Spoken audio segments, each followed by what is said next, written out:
orang-orang akan berprasangka sesuai dengan apa yang ia lihat. Lalu, mereka akan mendeskripsikan sesuai yang ia rasakan atas perlakuan yang diri kita berikan terhadap diri mereka. Tetapi mereka tidak tahu yang sebenarnya atas apa yang kita rasakan.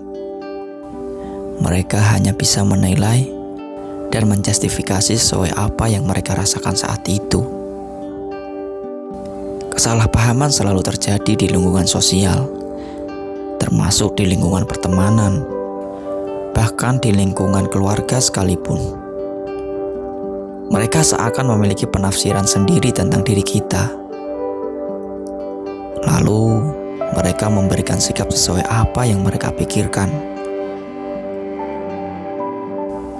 Kadang sikap itu semua tidak sesuai apa yang kita butuhkan saat ini. Walaupun waktu memberikan jawabannya sendiri, tetapi kita selalu bersikap bagaimana sesuai dengan apa yang kita butuhkan saat ini. Mungkin tidak semua tahu apa yang saat ini kita rasakan. Lalu apa yang kita butuhkan dengan serius saat ini juga? Kalaupun ada yang memberikan uluran tangan mereka terhadap kita, bisa jadi itu adalah hal yang tidak kita butuhkan saat ini. Atau orang yang selalu menjustifikasi tadi, lalu memberikan perhatian. Tetapi, tidak orang itu yang kita butuhkan saat ini juga. Memang suatu kebahagiaan tidak bisa diukur dengan material yang kita punya, bahkan moral sekalipun yang kita miliki. Kadang kebahagiaan itu muncul begitu saja dengan sendirinya. Tidak ada yang tahu.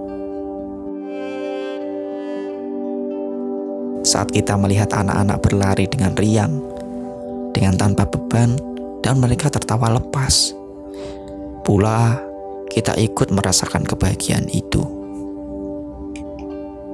Sangat tidak diketahui dari mana suatu kebahagiaan itu datang, dan siapa yang menuangkan atas semua yang kita rasakan. Tuhan memang tidak pernah menjawab itu semua dengan secara langsung atas apa yang kita butuhkan. Tetapi Tuhan selalu ada di saat apa saja.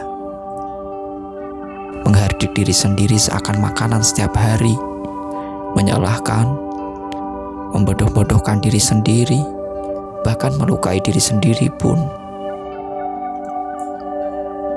Entah dari pikiran kita, perasaan kita, hingga sampai ke tubuh kita sekalipun. Kadang yang dicari-cari pergi begitu saja, sulit ditemukan. Kadang yang dikejar-kejar lari menjauh, entah kemana ia menggunakan langkahnya. Bahkan cinta sekalipun, ketika kita gali-gali, tetapi ternyata tidak lekas kita temukan. Betapa sangat membingungkan keadaan yang seperti ini. Ingin ke utara, tetapi angin berhembus ke selatan. Ingin ke selatan, tetapi angin berhembus ke utara. Sepertinya arah kita selalu berlawanan dengan kemana angin berhembus. Tidak seirama, selalu kontradiktif, selalu tidak pernah searah, bahkan selalu tidak mensetujui apa yang kita usahakan. Lalu akan timbul sebuah pertanyaan, kapan semua ini akan selesai? Dan kapan semua ini akan membaik seperti sedia kala? Kita tidak akan pernah tahu jawaban yang sebenarnya. Kita yang bisa menduga-duga, lalu menerka-nerka apa yang bisa kita lakukan dan apa yang kita lihat saat ini juga. Keadaan, rasa yang singgah, masalah yang hadir silih berganti, kesedihan yang tidak segera usai, kebahagiaan yang entah kemana perginya, atau kematian sekalipun, kapan datangnya. Kalau kita seorang diri yang sulit untuk menentukan arah kemana kita harus pergi, semestinya kita harus kembali untuk menarik diri kemana sebenarnya yang kita tuju. Dan ketika kita akan melangkah, lalu impian apa yang akan kita usahakan, cita-cita apa yang akan kita perjuangkan, dan mimpi-mimpi apa yang akan kita wujudkan.